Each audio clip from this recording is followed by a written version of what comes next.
కూర్మ అవతారం గురించి మాట్లాడుకోబోయే ముందు అసురులు, దేవతలు ఎవరు? వీళ్ళు హాఫ్ బ్రదర్స్ అని అంటారు. అంటే ఒకే తండ్రి వివిధ తల్లులకు పుట్టిన వాళ్ళని హాఫ్ బ్రదర్స్ అని అంటారు. అది నిజమేనా? ఇది తెలుసుకోవాలనుకుంటే కశ్యప ముని గురించి తెలుసుకోవాలి.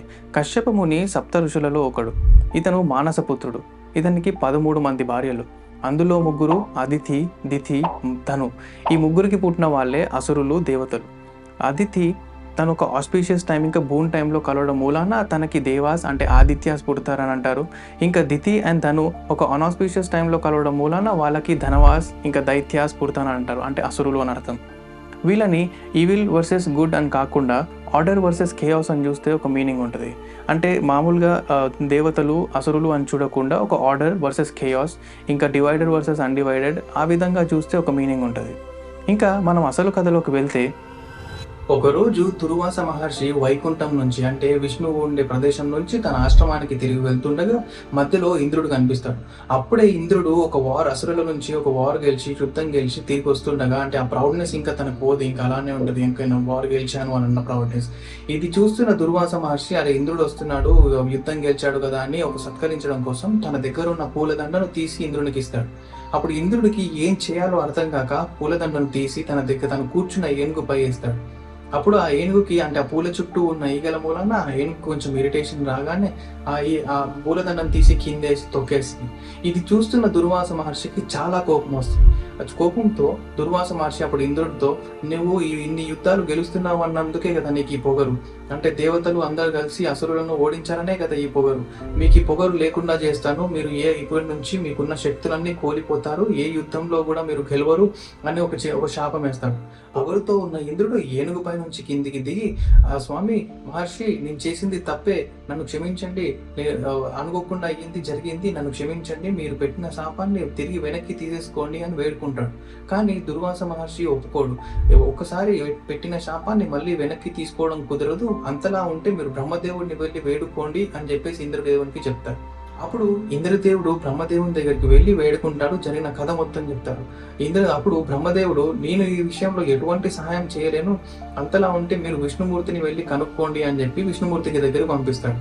దేవతలు, దేవుళ్ళు అందరూ, ఇంద్రుడు అందరూ కలిసి విష్ణుమూర్తి దగ్గరికి వెళ్ళి వేడుకుంటారు. ఇలా జరిగింది, దుర్వాస మహర్షి మమ్మల్ని శాపం పెట్టారు, ఒకసారి మీరే కనుక్కోండి, ఏ విధంగా ఈ శాపం నుంచి బయటపడగలమో మీరే చెప్పగలరు విష్ణుమూర్తి అని చెప్పి వేడుకుంటారు. అప్పుడు విష్ణుమూర్తి, నా దగ్గర ఈ శాపానికి ఒక ఉపాయం ఉంది, నేను చెప్పిన విధంగా చేయండి బయటపడతారు అని చెప్పేసి ఇంద్రదేవునికి సలహా ఇస్తాడు. ఏం జరిగిందో తెలుసుకోవాలంటే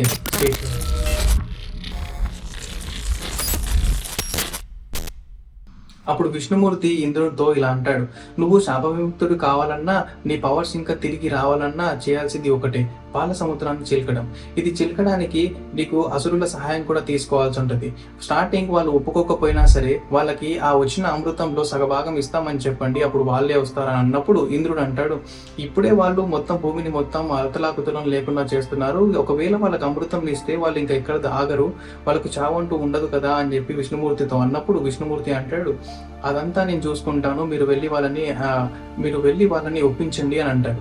అప్పుడు ఇంద్రుడు, దేవతలు అందరూ కలిసి అసురుల దగ్గరకు వెళ్ళి, ఇలా మీకు అమృతం ఇస్తాను, మీరు మాకు హెల్ప్ చేయండి అని అన్నప్పుడు అసురులు అందరూ కలిసి ఒప్పుకుంటారు, సరే అని వాళ్ళతో వస్తారు. తర్వాత మళ్ళీ ఇంద్రుడు విష్ణుమూర్తి దగ్గరకు వచ్చి ఇప్పుడు ఏం చేయాలి అని అన్నప్పుడు విష్ణుమూర్తి ఒక దగ్గర మందార పర్వతము అని ఒక మౌంటైన్ ఉంటుంది, దాన్ని తీసుకురండి, దాన్ని పాల సముద్రంలో మధ్యలో పెట్టండి అని అంటారు. అసురులు, దేవతలు ఇద్దరు కలిసి మందార పర్వతాన్ని పెకిలించి సగ దూరం తీసుకురాగానే వాళ్ళు అలసిపోతారు, ఇంకా వాళ్ళ వలన కాదు. అప్పుడు మళ్ళీ తిరిగి ఇంద్రుడు విష్ణుమూర్తి వైపు చూడగా విష్ణుమూర్తి గరుత్మంతుడిని, తన వాహనమైన గరుత్మంతుడిని పంపించి ఆ గరుత్మంతుడు తను ఒక్కడే ఆ మౌంటైన్ మొత్తాన్ని అంటే మందార పర్వతం మొత్తాన్ని పెకిలించి తీసుకొచ్చి ఆ సముద్రం అంతన పెడతాడు. దీని తర్వాత ఇంద్రుడిని ఒక యూనివర్స్ లో ఒక ఎర్త్ లో గ్రీన్ కలర్ అన్న ఒక ఎర్త్ ఉంటది, ఆ ఎర్త్ లోపల వాసుకి అన్న పాము ఉంటది, దాన్ని తీసుకురండి అని అంటారు. ఇంద్రుడు మొత్తం యూనివర్స్ అంతా వెతికినా కూడా తనకి గ్రీన్ కలర్ ప్లానెట్ కనిపించదు. తిరిగి మళ్ళీ విష్ణుమూర్తి దగ్గరకు వచ్చి స్వామి మాకు గ్రీన్ కలర్ ప్లానెట్ ఎటువంటిది కనిపించలేదు, కానీ యాష్ కలర్ ప్లానెట్ అయితే ఉంది, అది మరి ఏం చేయమంటారు అని అన్నప్పుడు విష్ణుమూర్తి అంటాడు, అది గ్రీన్ కలర్ ప్లానెటే, కానీ దాని చుట్టూ ఉంది వాసుకి పాము, అది యాష్ కలర్ లో ఉంటది, దాన్ని తీసుకురండి అని అంటారు. మళ్ళీ వీళ్ళు వెళ్ళి ఆ పాముని తీసుకొస్తారు.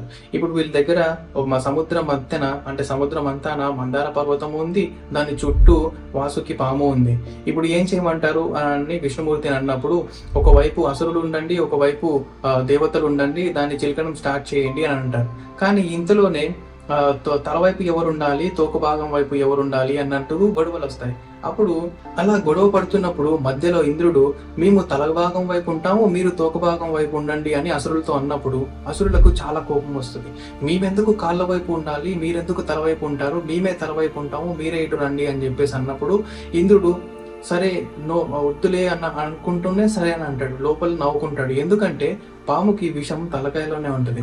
అది తెలియని అసురులు తల భాగం వైపు వెళ్తారు, ఇంకా ఇంద్రులు దేవతలు వీళ్ళందరూ తోపు భాగం వైపు వస్తారు. ఇంకా ఇదంతా ముగిసిన తర్వాత, కొట్లాట మొత్తం ముగిసిన తర్వాత చిలకడం స్టార్ట్ చేస్తారు. చిలకడం స్టార్ట్ చేసిన కొంత టైంకే ఆ మందార పర్వతానికి కింద ఎటువంటి సపోర్ట్ లేకపోవడం వలన అది అంటే సముద్రం లోపలికి దిగిపోతుంది. ఇప్పుడు మళ్ళీ ఇంద్రుడు విష్ణు వైపు చూస్తాడు, స్వామి చూడండి ఏదైనా చేయండి అని. అప్పుడు విష్ణుమూర్తి కూర్మ అవతారం ఎత్తి ఆ మందార పర్వతం కంటే పెద్దగా మారి ఆ మందార పర్వతం కిందికి వెళ్ళి ఒక సపోర్ట్ బేస్ లాగా ఉంటాడనమాట. అప్పుడు మళ్ళీ ఈ ప్రాబ్లం సాల్వ్ కాగానే మళ్ళీ ఇంద్రుడు, దాసురులు, దేవతలు వీళ్ళందరూ కలిసి చిలకడం స్టార్ట్ చేస్తారు. చిలకడం స్టార్ట్ చేసిన కొంత టైంకి ఆ వాసుకి పాము ఆ కొండ చుట్టూ, అంటే మందార పర్వతం చుట్టూ ఉండడం వలన వాళ్ళు అటు ఇటు చిలకడం మూలాన తనకు కడుపులో అటు ఇటు అయి కొంత విషాన్ని కక్కుతుంది.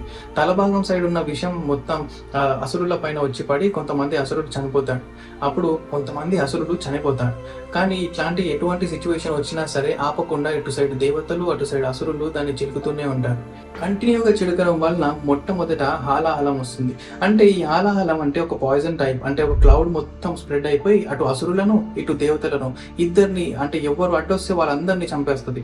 అప్పుడు ఇంద్రుడు ఇదంతా కాదని ఇంద్రుడు మళ్ళీ విష్ణువు వైపు చూడగా విష్ణువు అంటాడు, ఇది నా వలన కాదు, శివుడు మాత్రమే చేయగలడు ఏది చేసినా అన్నప్పుడు అసురులు, ఇంద్రులు అందరు కలిసి శివుడిని వేడుకుంటారు, మమ్మల్ని ఈ సిచ్యువేషన్ నుంచి కాపాడండి అని. అప్పుడు శివుడు ఈ హాలాహలాన్ని మొత్తాన్ని మింగేస్తాడు.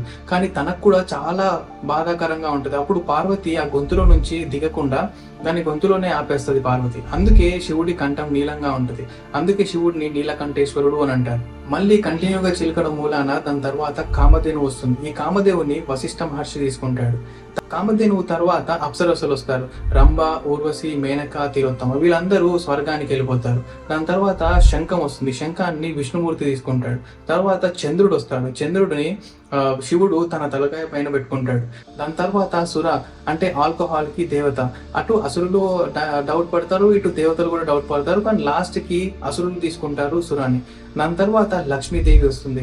లక్ష్మీదేవిపై ఇద్దరు కొట్లాడతారు, అటు అసురులు ఇటు దేవతలు, మాకు కావాలంటే మాకు కావాలని. కానీ తర్వాత ఆ లక్ష్మీదేవికే చాయిస్ వదిలేస్తారు, లైక్ మీరే సెలెక్ట్ చేసుకోండి ఎటు సైడ్ వెళ్తారు ఏంటి అని.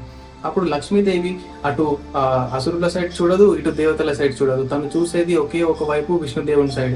ఆ విష్ణుదేవుని చూసి మైమర్చిపోయి నన్ను పెళ్లి చేసుకుంటారా అని చెప్పేసి విష్ణుదేవుని దగ్గర ఉండిపోతుంది. లాస్ట్ కి అమృతం వస్తుంది. ధనవంతరి అని దాంట్లో అమృతం వస్తుంది. ఈ అమృతానికి ఇద్దరు కొట్లాడతారు, అటు అసురులు ఇటు దేవతలు, మాకు కావాలంటే మాకు కావాలని. అప్పుడు సడన్ గా ఒకనొక టైంలో అసురులు ఈ ధనవంతరి చేతిలో ఉన్న అమృతాన్ని డైరెక్ట్ గా తీసుకొని పారిపోతారు. అప్పుడు ఏం చేయాలో అర్థం కాక విష్ణుమూర్తిని మళ్ళీ వేడుకున్నప్పుడు అప్పుడు విష్ణుమూర్తి మోహిని అన్న అవతారం ఎత్తి, అంటే అద్భుతమైన ఒక అమ్మాయిలాగా ఒక అవతారం ఎత్తి ఆ అసురుల దగ్గరికి వెళ్ళి అసురుల దగ్గరతో అంటాడు, మీ దగ్గర ఉన్న అమృతాన్ని ఇవ్వండి, నేను మీకు దేవతలకు అసురులకు ఇద్దరికి సగభాగం పంచుతాను, ఇంకా కొంచెం నేను కూడా తీసుకుంటాను, ఇవ్వండి అని అన్నాగానే అసురుల దగ్గర నుంచి ఆ అమృతాన్ని తీసుకొని తన చేతిలో తీసుకోగానే తన విష్ణుమూర్తి వాహనమైన గరుత్మంతుడు సడన్ గా ఆ అమృతాన్ని తీసుకెళ్లిపోయి దేవతలకి ఇచ్చేస్తాడు. అలా గరుత్మంతుడు తీసుకెళ్తుండగా దారి మధ్యలో కొన్ని చుక్కలు పడతాయి. అంటే 4 ప్లేసెస్ లో, హరిద్వార్, ప్రయాగ, నాసిక్, ఉజ్జయిన్. అందుకే ఆ ప్లేసెస్ లో 12 years ఒకసారి ఏదన్నా ఒక ప్లేస్ లో మహాకుంభమేళాన్ని సెలబ్రేట్ చేస్తారు. ఇటు అసురులను సంహరించి అటు దేవతలకు అమృతాన్ని ఇచ్చి అమృతాన్ని తాగి మళ్ళీ వాళ్ళ స్ట్రెంత్ ని, వాళ్ళ పవర్ ని మళ్ళీ రీగెయిన్ చేసి మళ్ళీ వార్ లో వాళ్ళే గెలుస్తారు. అలా విష్ణుమూర్తి దేవతలకు హెల్ప్ చేస్తాడు, లైక్ వాళ్ళ స్ట్రెంత్ వాళ్ళకి మళ్ళీ రీగెయిన్ చేయడానికి.